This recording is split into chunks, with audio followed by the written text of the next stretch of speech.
Hola chicos, mi nombre es Valeria Arroyo, soy estudiante de quinto ciclo y les voy a dar una clase de Derecho Civil, Obligaciones y Contratos 1, resumiendo el primer parcial.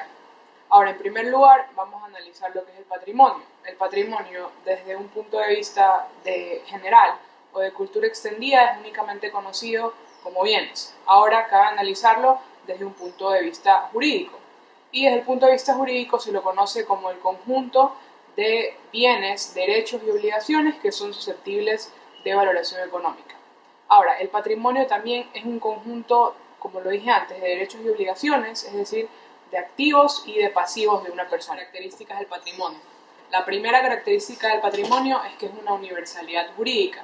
¿Qué quiere decir esto? Es decir, que el patrimonio es un ente separado de los bienes, es decir, pueden entrar o salir bienes dentro de mi patrimonio y mi patrimonio va a seguir siendo el mismo. La segunda característica que corresponde al patrimonio es que son susceptibles de valoración económica. ¿Qué quiere decir esto? Porque dentro del patrimonio yo tengo obligaciones o tengo bienes o derechos que pueden ser evaluados de manera directa, es decir, que tienen un valor monetario. Y tercero, es que el patrimonio es un atributo de la personalidad. Esto quiere decir que el patrimonio está íntimamente ligado con la personalidad de la persona. Corresponde decir que todos tenemos un patrimonio. Puede ocurrir, un ejemplo, que una persona no tenga dinero o no tenga bienes, sin embargo, esto no quiere decir que no tenga patrimonio, ya que, como se lo mencionó anteriormente, es algo inherente a la persona como tal. Tanto las personas naturales como las personas jurídicas pueden tener patrimonio. ¿Cómo se transmite el patrimonio? Se lo transmite con la muerte de una persona. Ahora vamos a analizar lo que son los derechos patrimoniales y los derechos extrapatrimoniales. Ahora, ¿qué es un derecho patrimonial? Es un derecho que puede ser evaluable económicamente. ¿Y qué es un derecho extrapatrimonial? Es algo que va más allá de lo económico. Es decir, este tipo de derechos ve a la persona o al individuo como miembro de un grupo. Según la doctrina, este lo cataloga o lo pone como ejemplo al derecho sobre la familia. Un ejemplo que pone es, en cuestión a la familia, dice que un derecho patrimonial es el derecho de alimentos que tiene un padre para con su hijo o una madre para con su hijo, mientras que un derecho extrapatrimonial en relación a la familia que determina la doctrina es el deber o la obligación de cuidado y afecto que tiene un padre o una madre para con su hijo. Ahora, los derechos personales y los derechos reales. Ahora, los derechos reales están delimitados en el artículo 595 del Código Civil y básicamente dicen que es el derecho que tenemos sobre una cosa sin respecto a determinada persona. Los tipos de derechos personales pueden ser el de dominio, el de herencia, el de usufructo, el de uso de habitación, el de servidumbres activas, el de prenda y el de hipoteca. Y de estos derechos nacen las acciones reales. Ahora, ¿qué son los derechos personales? Los derechos personales están delimitados en el artículo 596 del Código Civil y básicamente dicen que los derechos personales o créditos son los derechos que tenemos contra una determinada persona, y ya sea que estos hayan nacido por un hecho entre las partes o por la sola disposición de la ley que lo convierte en una obligación correlativa. Analizando los derechos personales y los derechos reales. En los derechos personales intervienen dos personas y una prestación, mientras que en los derechos reales hay una persona y el bien. Ahora, ¿contra quién se puede ejercer este derecho? En los personales, solo con el obligado, mientras que en los reales es absoluto, es decir, yo puedo ejercer ese derecho erga omnes contra cualquier persona que quiera venir a vulnerar mi derecho. También están determinados, los personales es indeterminada la cantidad de derechos, mientras que en los reales están determinados. Y por último, en los personales está lo que es la garantía general de prenda, y esto quiere decir que se puede percibir una deuda en todos los bienes de un patrimonio. Ahora, todo eso nos conduce a las obligaciones. ¿Y qué es una obligación? Una obligación es el vínculo jurídico que hay entre dos o más personas donde se compromete una prestación de dar, hacer o no hacer. Entonces, básicamente, si podemos observar el cuadro, está el acreedor, la prestación y el deudor. ¿Por qué pongo las flechas tanto para la izquierda como para la derecha? Esto quiere decir que hay una interrelación o una interdependencia de las obligaciones, es decir, el deudor no solamente está obligado con el acreedor, sino el acreedor también con el deudor. Un ejemplo de esto es un contrato de compraventa. El acreedor está obligado a entregar una cosa a cambio del precio que le va a pagar el deudor. Y el deudor, por su parte, también está obligado a pagar el precio a cambio de la cosa que le va a ser entregada por el acreedor. Ahora, la obligación es un deber jurídico. Y en relación a este tema podemos decir que no todo deber jurídico es una obligación, pero sí toda obligación es un deber jurídico. ¿Cuál es el primer deber jurídico general que tenemos? Es el de cumplir la ley. Mientras que podemos delimitar a un deber jurídico específico, por ejemplo, los que la ley señala puntualmente, un derecho de alimentos. ¿Ya? Entonces la obligación, ¿por qué mencionamos ahora la parte del deber jurídico? Porque la obligación forma parte del grupo del deber jurídico. Ahora, los elementos de las obligaciones. Los elementos de las obligaciones son tres. El elemento subjetivo, el elemento objetivo y finalmente el vínculo. En el elemento subjetivo, es decir, están las personas que convienen en la obligación o las personas que intervienen en ella. En primer lugar está el sujeto activo, que es el acreedor, mientras que el sujeto pasivo es el deudor. Ahora, en relación al objeto. La prestación puede ser positiva o negativa, dividiéndose en la obligación de dar y hacer en obligaciones positivas y la obligación de no hacer en una obligación negativa. Ahora, ¿qué es la obligación de dar? Es comprometer una cosa que existe o se espera que exista. Hacer es realizar una determinada actividad, una determinada acción que se espera, o finalmente la obligación de no hacer, que la doctrina o Alessandri la define como la abstención de un hecho. Ahora, en relación al vínculo, el artículo 1461 del Código Civil define básicamente que para que una persona se obligue con otra, es necesario que sea legalmente capaz. Además de eso, define que debe haber un objeto y una causa lícita, y la capacidad de una persona consiste en poder obligarse por sí misma y sin el ministerio o la autorización de otra. Entonces, hay un derecho personal entre el acreedor y el deudor. Ahora, las características específicas de este vínculo es la excepcionalidad y la temporalidad. ¿Qué significa esto? Es decir, en relación a la excepcionalidad, que nace solo cuando la ley o las partes lo pactan. Y la temporalidad quiere decir que esta obligación no puede subsistir para siempre, es decir, el vínculo tiene su tiempo de vida mientras la obligación subsista. ¿Qué es lo que puede hacer el acreedor para asegurar que el deudor cumpla con su obligación? Tiene tres opciones: la indemnización moratoria, la indemnización por daños y perjuicios, y finalmente los derechos auxiliares. ¿Y qué son estos? Básicamente son derechos que asisten al acreedor para asegurar el cumplimiento de la obligación. Ahora, la clasificación de las obligaciones. Estas se dividen en civiles y naturales. Las civiles son las que pueden ser exigidas ante un juez y las naturales son aquellas que no tienen una obligación específica, es decir, no pueden exigirse mediante un juez. Las modalidades son puras y simples. Esa es una modalidad. De ahí las obligaciones de modalidad condicional y finalmente la modalidad de plazo. ¿Qué quiere decir la primera? Me refiero a las obligaciones de modalidad pura y simple, es decir, que no exigen mayor condición para ser cumplidas. La segunda, las condicionales.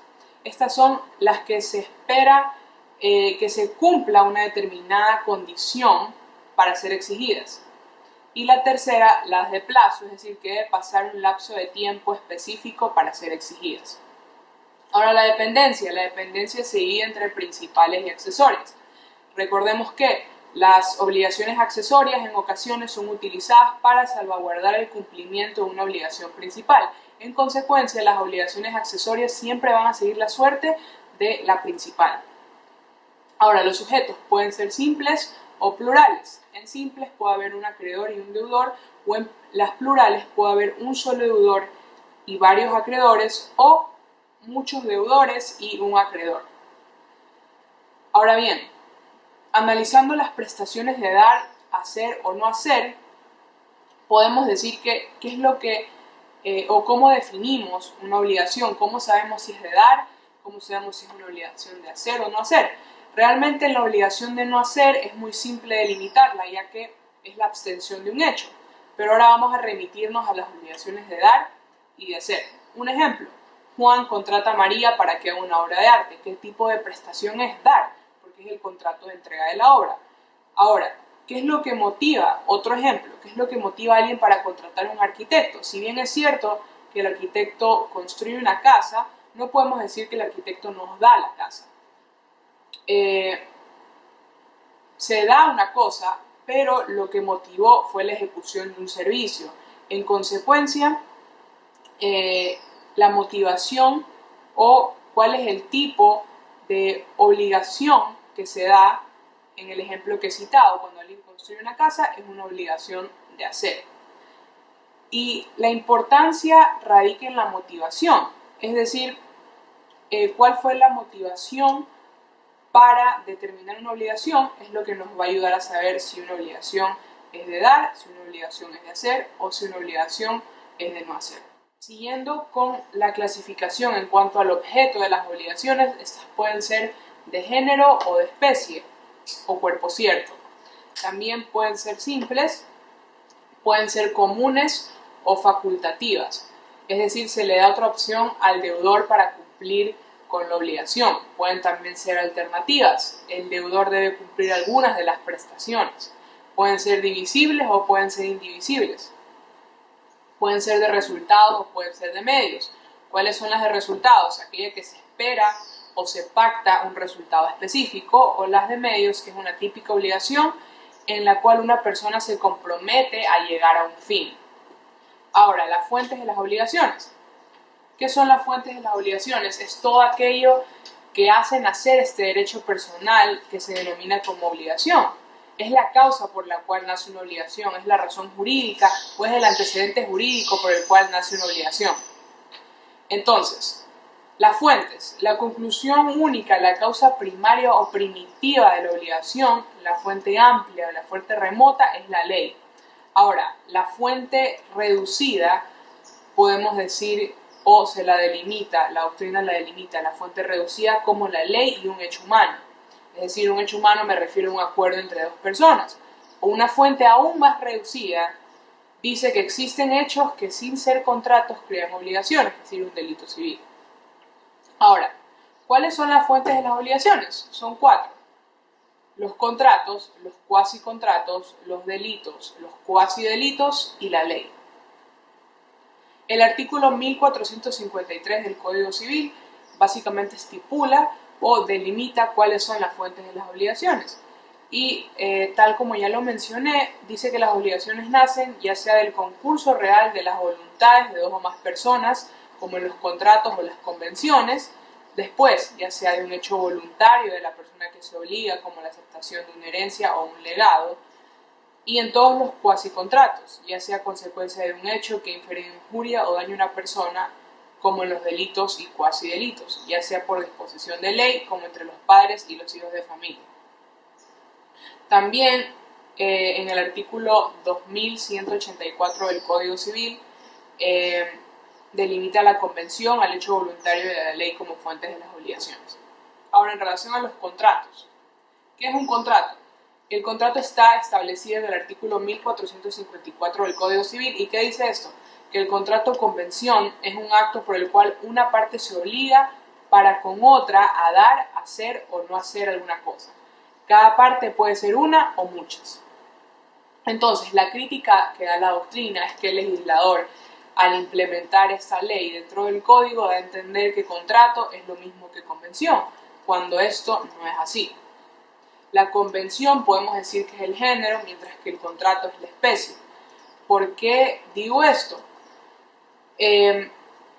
Porque la finalidad de una convención, o sea, una convención es un acto cuya finalidad es la creación, la modificación o la extinción de las obligaciones, mientras que un contrato solamente tiene la finalidad de crear obligaciones. En consecuencia, es este aforismo que dice que, por tanto, todo contrato es una convención, pero no toda convención es un contrato.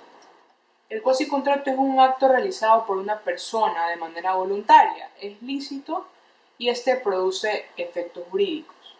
Cabe recalcar que el cuasicontrato es un acto unilateral.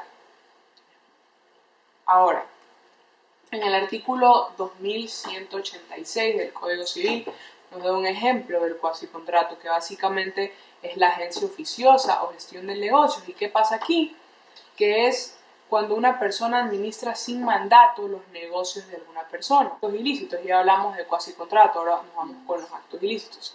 Ya delimitamos qué es un contrato y qué es un cuasicontrato.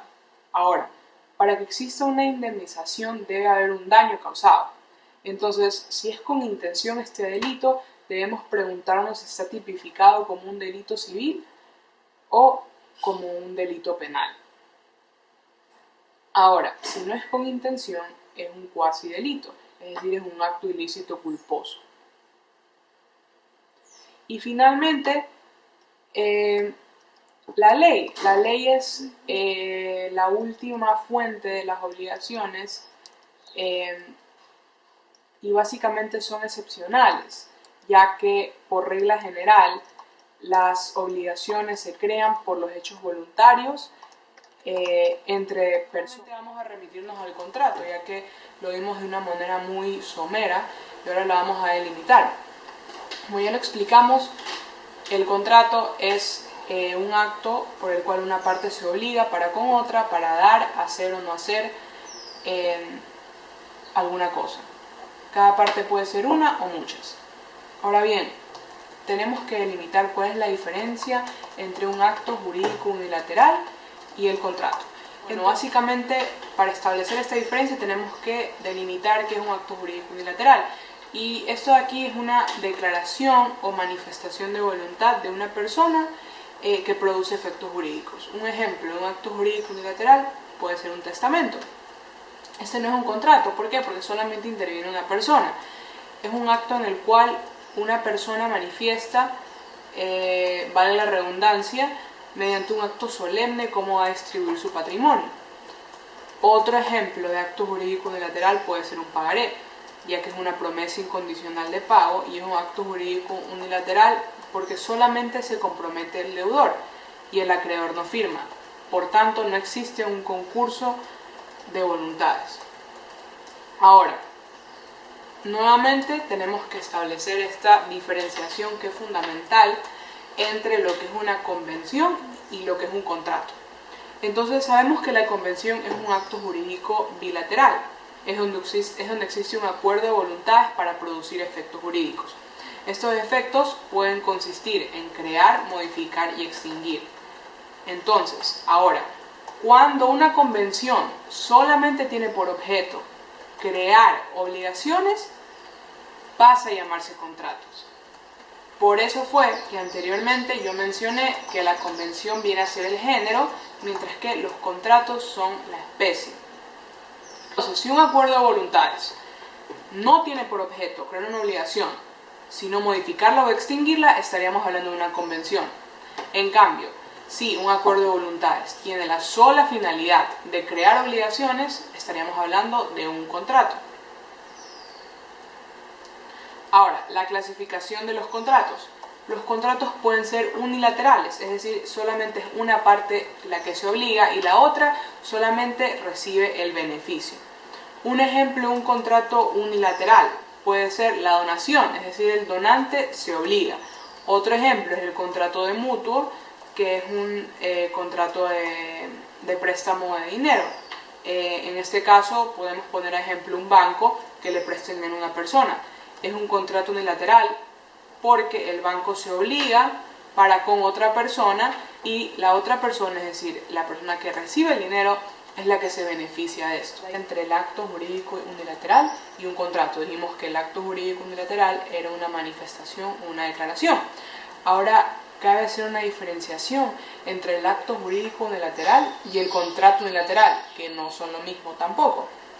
Entonces, como lo dije anteriormente, en el acto jurídico unilateral hay una sola voluntad que realiza una manifestación cuyo objetivo es producir efectos jurídicos. Cabe recalcar que los contratos unilaterales, si bien es cierto que se llaman unilaterales, intervienen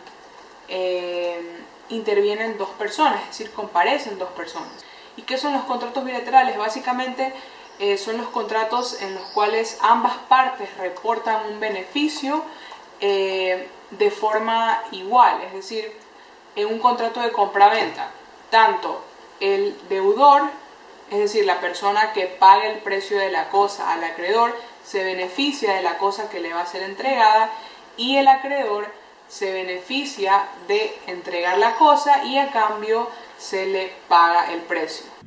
Dentro de los contratos bilaterales existe lo que es la condición resolutoria tácita. Esto de aquí, valga la redundancia, aplica solamente para los contratos bilaterales y sirve para que en caso de que uno de las partes no cumpla con su obligación, cualquiera de las dos puede pedir la terminación del contrato o el cumplimiento forzoso del mismo. Cabe recalcar que en ambos casos cabe la indemnización de daños y perjuicios. Otra clasificación de los contratos pueden ser gratuitos y onerosos. ¿Qué significa que un contrato sea gratuito? Es decir, que solo una de las partes se obliga y la otra recibe el beneficio. ¿O qué pasa con la otra? También la otra recibe el gravamen. Un ejemplo claro de esto puede ser el contrato de donación. Ahora vamos a hablar de los contratos onerosos, que siempre por excelencia son bilaterales. ¿Por qué? Porque ambos se benefician, es decir, hay dos utilidades. Por ejemplo, un contrato de mutuo con interés. Ahora la subclasificación de los contratos onerosos. Los contratos onerosos pueden ser conmutativos o pueden ser aleatorios. En el caso de los contratos conmutativos, esto quiere decir básicamente que el beneficio que obtienen las partes es equivalente a las prestaciones que realizan. Un ejemplo claro de esto es el contrato de compraventa. ¿Por qué? Porque el acreedor entrega la cosa a cambio de dinero y el deudor recibe la cosa a cambio de pagar el precio. El otro contrato es el contrato aleatorio, y esto quiere decir que el beneficio que reporten las partes dependerá de un evento incierto. ¿Qué quiere decir esto? Que en el transcurso del tiempo puede beneficiarse de una persona o una parte, como puede beneficiarse la otra. Un ejemplo de un contrato aleatorio comúnmente es el contrato de salud. ¿Por qué? Porque yo puedo estar pagando un seguro de salud durante 2 meses y tengo un accidente y el seguro tiene la obligación de cubrir mi accidente, o puede ocurrir que yo pague mi seguro durante 10 años y en ese transcurso de tiempo no me pase absolutamente nada, y eso representa un beneficio para la compañía de seguros. Otro contrato también es la lotería. Ahora, la manera en cómo se perfeccionan los contratos.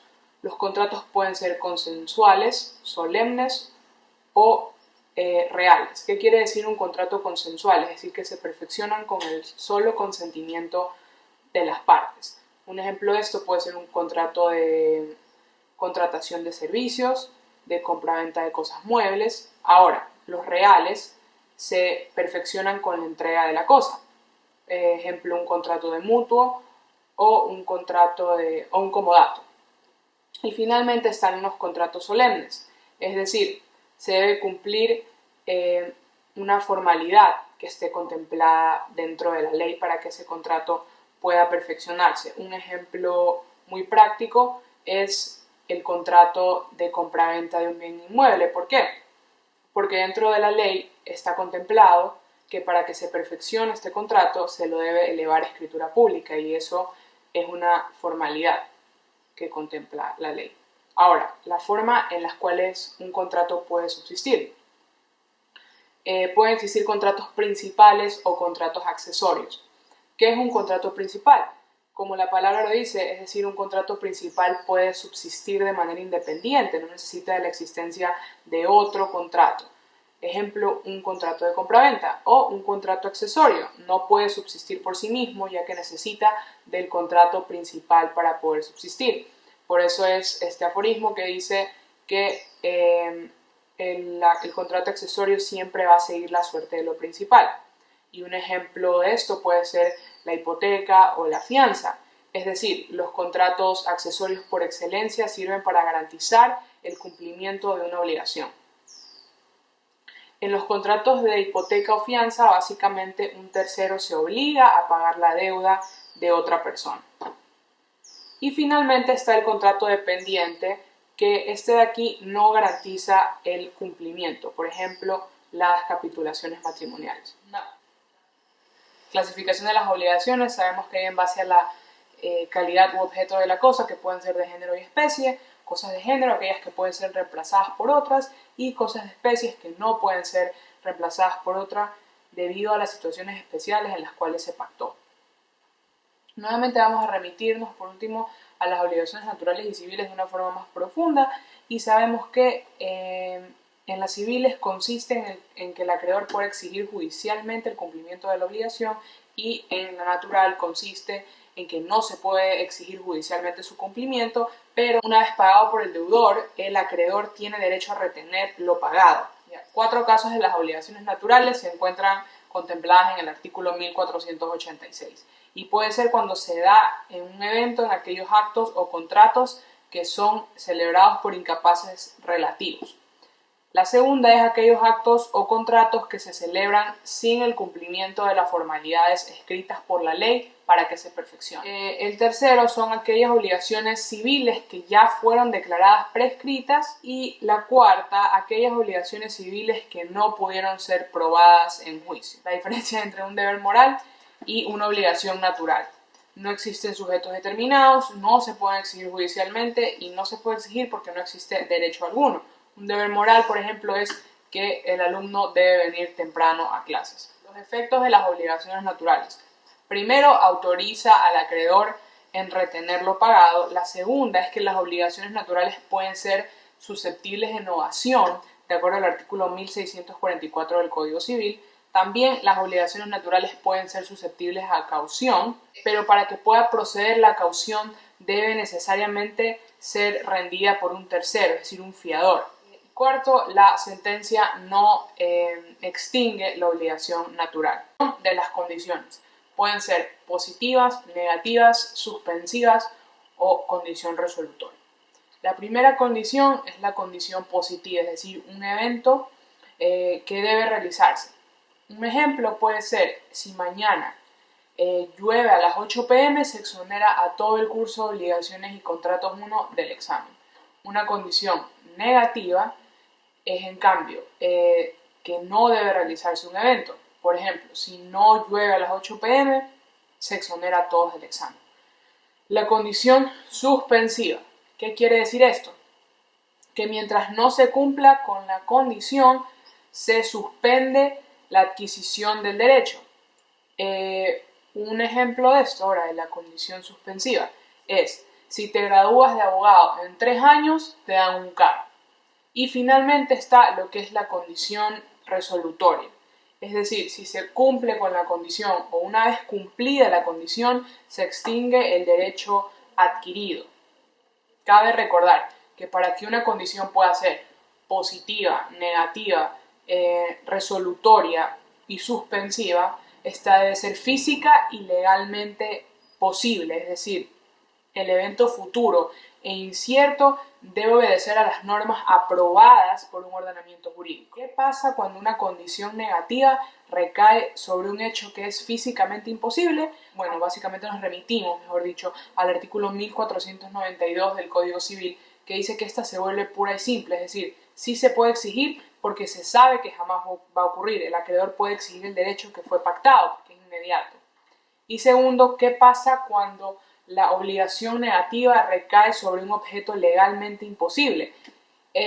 Pasa que se acarrea la nulidad de la disposición. ¿Por qué? Porque la condición es nula y no produce efectos jurídicos. Toda condición tiene 2 fases: la fase de la incertidumbre y después que la condición se haya cumplido o que la condición haya fallado. Voy a poner un ejemplo: si ustedes se gradúan de abogados en 3 años, les voy a dar un carro. El plazo para que ustedes se gradúen es de 3 años.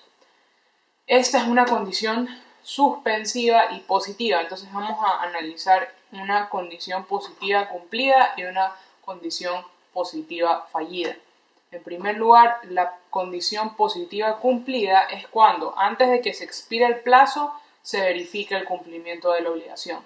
Y una condición positiva fallida es que, cuando vencido el plazo, se verifica que la condición no se ha cumplido. Ahora, una condición negativa. Una condición negativa cumplida es que, cuando vencido el plazo, se verifica que el evento no ocurrió. y fallida cuando antes de que venza el plazo se verificó que el evento no debía ocurrir. ¿Qué ocurre si las partes omiten estipular un plazo? La ley determina que son 15 años.